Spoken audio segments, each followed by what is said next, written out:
All right, Rick Grenell, Trump's former ambassador to Germany, knows European politics very well, and he joins us now. And, sir, it's good to have you back on. This was a political earthquake across the European Union on Sunday. Talk about the weight of this moment.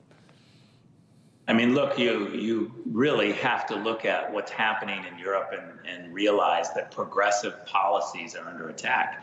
People realize the woke left, when they put together their governments and they put together their policies, they can't produce. People are unhappy. The economies tank. And so you look from Germany to France to Belgium, everywhere there is a Republican conservative style sweep. Now, I hope that's going to happen in our country as well.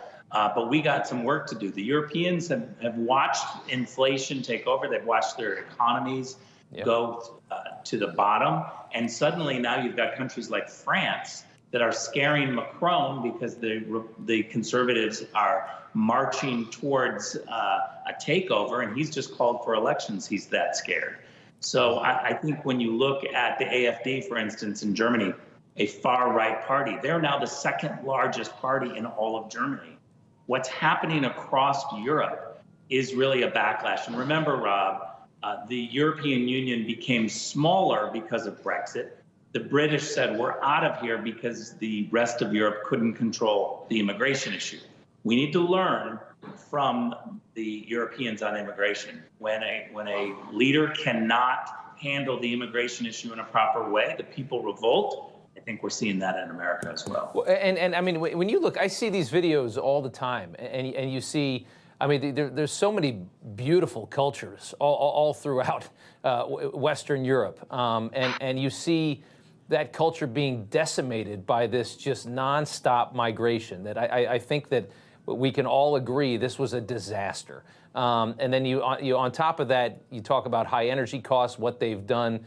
Their fight against fossil fuels, the green, agenda over there is so powerful. I just wonder, how did all of these European countries get themselves to just allow themselves to be ruled by these people that are effectively self-destructive? They are intent on destroying the societies that they control. Well, one thing, it's not popular to say, but it's true, is that Christianity, religion, has really vacated in Europe. There are some people trying to claw their way back into having Christianity a part of society, but it's really something that's mocked. And I think that it's a warning for America as well, is that you should not be mocking people who are of faith. They are part of the fabric that makes your society work. They are the ones who take care of the poor. They are the ones who have a heart and try to solve many of these problems. That's one issue.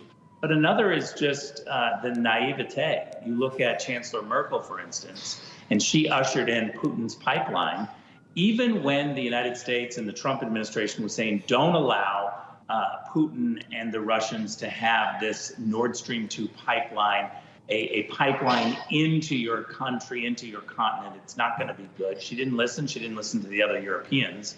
And now they find themselves in really an energy problem. Yeah, absolutely. Here we are. I mean, it was very predictable, and to let an adversarial country like that have effective control over your energy. I mean, this should be the simplest things to understand, and the people that lead, that's the most powerful country in Europe, but she didn't understand that. It's amazing.